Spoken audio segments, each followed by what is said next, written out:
पहली बात यह है कि ये मुज़ाकरात की बात तो मेरा ख्याल है कि हर शख्स को अच्छी लगनी चाहिए, लेकिन एक बात जो हम भूल जाते हैं वो ये है कि जो जब लोग कहते हैं कि जी इस्टेब्लिशमेंट जो है इससे फ़ायदा उठाती है, तो इस्टेब्लिशमेंट जो है वो उसका फ़ायदा कौन रोकेगा? इस्टेब्लिशमेंट इतनी कमज़ोर तो नहीं हुई कि वो आज अपना फ़ायदा जब उसे मुकम्मल तौर पर मिल रहा है तो वो ये चाहे कि ये फ़ायदा जो है वो वापस कर दे। और सियासी जमातें जो हैं उनके अंदर ऐसी सूरत हाल अब तक पैदा हो चुकी है कि जिसमें अब उनका आपस में एक दूसरे के साथ बैठ के मुज़ाकरात करना बादी और नज़र में बहुत मुश्किल नज़र आता है। उसकी वजह यह है कि घाव कुछ छोटे से नहीं है। सबसे पहला घाव जो है जो कहती है तहरीक इंसाफ कि जनाब ये जो इलेक्शन जो था वो चोरी किया गया और उनकी सीटें उन्हें मिलनी चाहिए। दूसरा जो है ये फौजी ट्रायल जो हैं सिविलियन के उससे बड़ा घाव है। इसके बाद तीसरा घाव जो है वो बल्कि उसे पहला कहना चाहिए वो है 26वीं आईनी तरमीम। और 26वीं आईनी तरमीम के नतीजे में जिस तरह की सुप्रीम कोर्ट वजूद में आ चुकी है और जिस तरह की अदलिया वजूद में आ चुकी है और सबको मालूम भी है कि अगर वो आपस में इकट्ठे भी हो जाए तब भी इससे हट नहीं सकते और किसी की मजाल नहीं है इस इत्तेहाद में, हुकूमती इत्तेहाद में शामिल जो लोग हैं कि वो ज़रा आवाज़ भी उठा सके।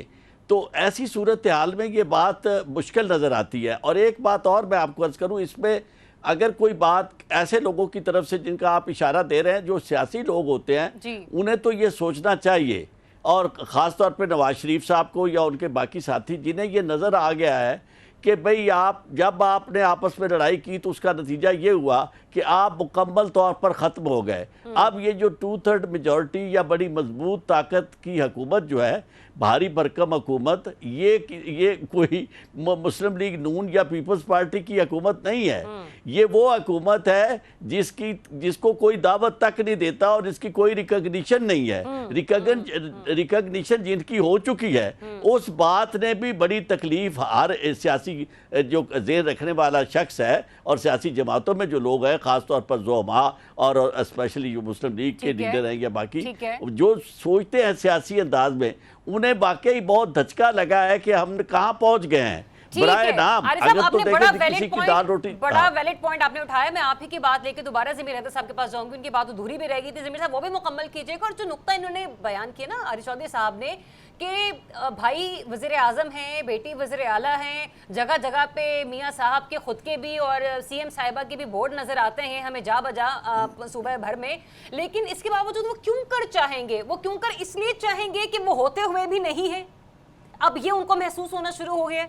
देखिए पहली बात तो मैंने की कि मैं थोड़ा सा शाकी हूं कि मियां नवाज शरीफ साहब वाली बात में वो मैंने कर दी कि मुझे नहीं लगता कि मियां नवाज शरीफ साहब जो है डायरेक्टली।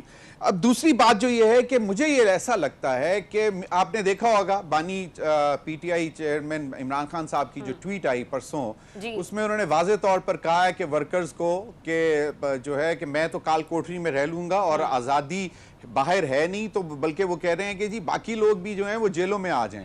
एक बात। दूसरी बात उन्होंने कहा है कि मुहर्रम के बाद जो है बाकायदा तहरीक चलाई जाए। अब मुझे जो ये लगता है कि ये एकदम जो एक लेटर भी आ गया कोट लखपत से कि जनाब मुज़ाकरात करने चाहिए, उसके बाद PTI के लोग भी कह रहे हैं कि मुज़ाकरात होने चाहिए।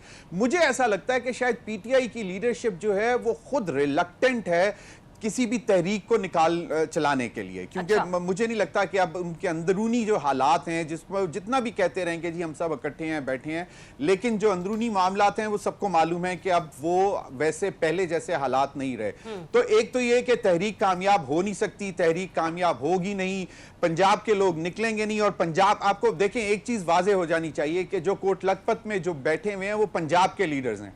अगर वो बात कर रहे हैं मुज़ाकरात की, तो इसका मतलब आप ये मान लें कि पंजाब से लोग अगर निकलने की भी कोशिश करेंगे तो वो अब पहले उनको निकलने नहीं दिया जाता था, अब अगर वो ये किस्म की स्टेटमेंट आएंगी तो वो नहीं निकलेंगे।